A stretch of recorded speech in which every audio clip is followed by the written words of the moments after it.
was Sideways by Idle Minds, who we have here not on the big red couch today, but on brown couches. A fancy antique couch. Yes, because we're in a different studio, but that is not relevant. Hi guys, how are you? Doing amazing. Yeah, fantastic. Thank you. Thank you so much for having us. Awesome. Yeah. Thank you for coming in. Thank you for coming to a new space. Those listening, we're in a really awesome retro recording space, and it's such a cool vibe. And we're very excited. We're very excited. It's really set the tone. Yeah. So let's get right into it. Tell us about who you are. My name is Cody, and this is Pace. We are the Idle Minds. We've been doing this for goodness, almost 2 decades, playing pop music together. Awesome. We were both in really a bad band for a little while and like a old school prog thing, and we just went, let's go make pretty music that people actually want to listen to. Oh, nice. Yeah. Yeah, well, I can say I do like listening to it. It was a very cool song. Thank you very much. Very nice debut as well, because I did see, yes, is your debut released on the 27th of March. How was the lead up to that, and what was the experience like coming from a decade's worth of other experience then to produce something that you both, you just said that you think people will want to listen to? Well, the biggest thing for me is previously when we've recorded music in other projects, it was either homemade or, it was rather indie, independent. And this time around, we went to a guy called Stuart. So good they named him twice. He has recorded people like the Veronicas and Shepherd and these kind of guys. And so going into it, it just felt a little bit more professional, partially because he told us all the things we were doing wrong. Nice. And was also incredibly harsh. It's sort of like one of the first times that, I don't know if I should say that, but... And in a good way, constructive criticism. Yeah, it was really, really good to finally have someone that I think pushes you a little bit. I think it wouldn't come out sounding the way it did if he didn't do that. So coming into this one, I think you were like, I think we actually have something that sounds radio ready. Like it actually sounds like it should be on the radio. Oh, for sure. That was like one of the first things I noticed was like the production was so clean, so beautiful.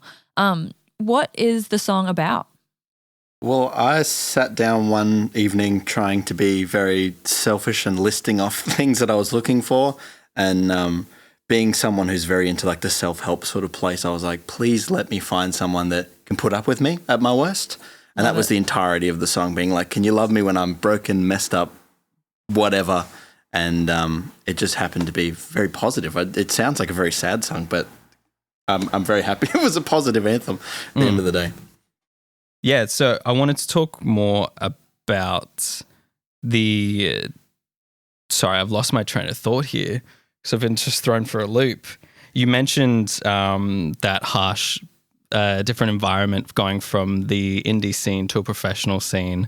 Do you think are you going to go back working with a similar producer in mind in the future? Where does that music see itself evolving? Now you've got a bit more of an understanding in your professional sound. I think the conversation that me and Pace had after finishing Sideways was very much like we really like working with him, but you get that feeling of like nervousness of having a professional in the room, an adult telling you what to do, and we were like, we're really happy with what he suggests, but now we know what we're looking for and what we're trying to make.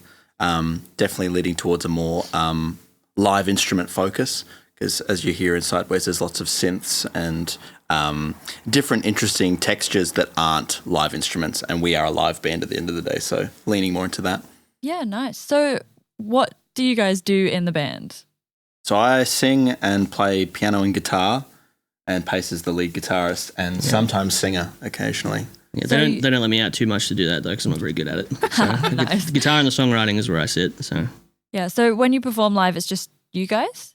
We have session fill-ins for drums and bass and whatever instruments we can sneak in, depending on the stage. But yeah, it's normally us. We have a great drummer, Rob, who sneaks in every so often, but most of the time when it comes down to crunch time, it's me and Pace. Also, most of the songs sort of start as like 2 acoustic guitars in a room. So like the basis of all the songs start with the center of the spiral with one of us on a guitar or a keyboard, and it just sort of expands. And then the band is kind of determined by like where that goes when it records and gets bigger. So kind of all starts here really. So yeah. Yeah. And is your live sound much different to what we hear on the recording today? We're in the desperate throes of making it similar now. in the rehearsal spaces, just getting that sound to meld, because there is a little bit of greenness in our live sound still. We're just trying to figure out how to translate some of those more production-y elements without being like, oh, here's a backing track. Yeah. Was that similar to like when you mentioned the synths in the song Big that you're time. finding hard to translate? It becomes a game of like, unless there's 6 instruments on stage and you're running around getting each part, you've kind of just got to go, all right, how do we make 2 instruments make all this work and all these parts play out a little bit more cohesively? Trying not to just kind of end up filling out what has now become sort of like quite a poppy sound with electric guitars that ends up sounding a little bit too dad rock accidentally. And then, finding a way to make that work live without, just kind of like canning the tracks in the background and going, cool, there's 26 synths in a MP3 file. So That's kind of the beauty of like seeing someone live who you've heard recorded though, is like it's a little bit different, and it's like going to someone's gig, it's kind of like, oh, I wonder how they're going to do that, you know? So I feel like there's a bit of beauty in it sounding a bit different live as well. 100%. Well, we went from, with Sideways, we played in a different key live. So it's a very different sounding song. Oh, wow. Which is, it's like we're just trying to introduce, because everyone's fallen in love with the way that it's playing in the recording. So we're like, all right, let's actually try and play it in the recorded key and in that style, as opposed to more of a big sounding rock band, you know. And I wanted to quickly, you meant style. I want to quickly mention something I read on your bio on Spotify. Middle class rock? middle class pop. Middle class pop, Yeah. apologies. Yeah. What? Tell me more. Why Yeah. that particular name? So this is something that I've been thinking about. I feel like pop music for the longest time, when people think of pop, they do think of like really bright, like, you know, big pink fireworks sort of music. But I think for the longest time there was a period where pop music, especially in the 90s and the 2000s, what would be classified as pop, was very strongly like lower and middle class music, and it didn't. A lot of the things I listen to now, I can't relate to necessarily. Maybe it's because I like know how much money's in my super or something, or like I'm, you know, I got different priorities or something. But there was a period where I think music was more strongly focused in that area, and I feel like now when I sort of listen to it, it feels like we're in like a disco sort of era where it's kind of like all just very like dancey and sparkly. I'm not trying to call anyone out, but like the Sabrina Carpenter kind of thing doesn't really work for me as much. Obviously, it's probably not really my. They didn't make it for me. They didn't have me in mind. They didn't have a picture of me on the wall when they were making that. But They picture me. yeah. Yeah. So, and that's not to say that she doesn't make great, catchy music, but I think there is something more universal in something like Sideways, which is kind of about the universality of love not necessarily being straightforward. It does go a little bit sideways, and it's not a Hollywood movie. And I think to me that is where I like my pop music to come and reach out and grab me. So, Yeah, nice. sorry Yeah. if did that make sense? Yeah, that did make sense. No, that answered my question. And I had multiple questions, but Yeah. as you kept answering the question, you just answered more questions. Yeah. And now I'm like, oh, awesome. No, he's really thought The about perfect this. interviewee. Yes, Answering legit. questions before we even have them. Yeah, I know. It keeps it nice. Yeah. Making your job harder. I apologize. So you think you'll keep with that theme then going forward, that the idea of that you want to keep it relatable to the people in your type of like space is more the focus? Because, you know, pop music, yeah, it has that like flair and has that melodramatic attitude to it. And as you mentioned, EDM and those dance music is very big in Australia. We see it all the time, and now it's becoming more and more popular. How do you see yourself selling Sideways to other people that might like other genres if you had to? Well, I think that's probably where our production elements probably carry over a little bit, because it does have that sort of very radio friendly sort of like pop sound, but I think at the core, what's written in the words is something that's a little bit more universal. And I think that's probably where our songwriting just has to carry over and become something meshed more with something that is more audibly radio friendly, which sounds very uncool to say radio friendly. It's like, but No, it but is it's what an it is. element of like marketing. It's important. People an still important listen thing to the consider. radio, believe it or not. Yeah. The man has ears, you know? So you got to play to the man sometimes. Yeah. Yeah. So do you think like your music, is it more focused on like being universally relatable, or do you draw sort of more on your personal experiences? Does that make sense? Or is it kind of a mix of both? See, I'm deeply personal, so I'll put things in lyrics and Pace will go, you can't say that, that's you putting your bibliography out into the public. Whereas Pace will come into a writing room and just come up with this universally beautiful line, and I'm like, you've just encompassed a feeling without saying anything dramatically revealing. And so it's a weird blend of being able to go, how can we sort of still take from our own lives, but then also give it enough room that someone could listen to it and go, oh, that's about my mum's boyfriend or whatever, you know, It's being able to kind of take like it. star signs.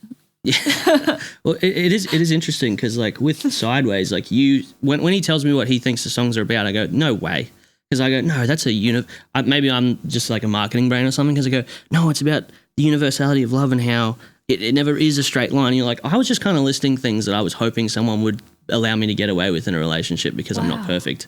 And I go, maybe that's universality in a nutshell, where there is a crossover of the Venn diagram, and it's like what I see and what you see are two different things, but the writing that comes together fits into two different places. That's such a beautiful balance of like what you both bring to the band, and like putting not a leash. What's the word? Like being grounded, but also like pulling each other in sort of different directions. I think that's really cool. There was many demos of this song that I try and sneak in some really cringy lines. And just at every corner, Pace was like, that's not getting through. No chance. And you're just like, it's the Lennon and McCartney clashing that really does make great music at the end of the day. And then Stuart goes, put another verse in. Yeah. Go, we just spent 2 years trying to make this one work. He's like, it needs to be longer. And you're like, oh, okay. Yeah. That's so great. So real quick, bringing it back, what would you say for the two of you now working together in this new space is a pet peeve you've noticed in the music industry, either in your own work or looking outward to the industry? We have been conversing about this for the last 3 weeks. I don't think there's enough constructive criticism. I think people are very nice but not kind to the other players. Whereas like if you have the ability to help someone improve their music and not bully. I'm not talking criticism or anything like that, but just being able to tell someone, hey, I really like what you're going for, maybe this, or, you know, that was a little bit flat there or something like that. Not attacking anybody, but helping people grow and helping them succeed. We're not lifting each other up very much on the lower end. We're kind of just being like, I'm going to pull the ladder up behind me. It's that tall poppy syndrome. Yeah. We love it here in Australia. So good. Classic. And that's probably very similar to what I was going to say, in that I feel like a lot of people aren't really willing to reach out and help each other, just in terms of whether it be opportunities or knowledge or, you know, something as simple as like, oh, where'd you get that artwork done? Who did you get your photos through? Like how for some people don't even know how to get a distributor to get their song on Spotify or something like that. And I think there seems to be like a lack of like collaboration in that space, and actually being able to say, this worked for me. Maybe it will work for you. If not, this is the cheapest way to do it. Or, you know, I don't know. I haven't seen that level of cooperation, because I don't know, maybe, sorry if I'm extending this into another question, but there's a fear perhaps that there's not space for everyone, but I think music is a limitless entity, and the more that there is, the better. I think there's space for everyone, I think, and I think everyone's afraid of it being taken up if someone else gets like something that you don't have. So Well, I think that's a great finishing point, honestly. Yeah, I think that's all we've got time for today. But thank you for so much for coming and hearing such an interesting perspective on, you know, your songwriting and your new band, which, you know, to the listeners, we've just played their debut single, so go check them out. But this was, Max, you want to take it away? Yes. Thank you so much for coming in. Where can we find you on Instagram? We are... just answer on Instagram. I just meant anywhere. No, that's cool. Across all of the platforms, I believe it's The Idle Minds AU, and you'll see me and Pace's mugs in blue sky all over the place. And all the streaming services. And we're on all the streaming services as well. Same thing, The Idle Minds Sideways. Awesome. Well, thank you so much for coming in. Everyone go check them out. Thank you so much. Amazing. Cheers. Thank you.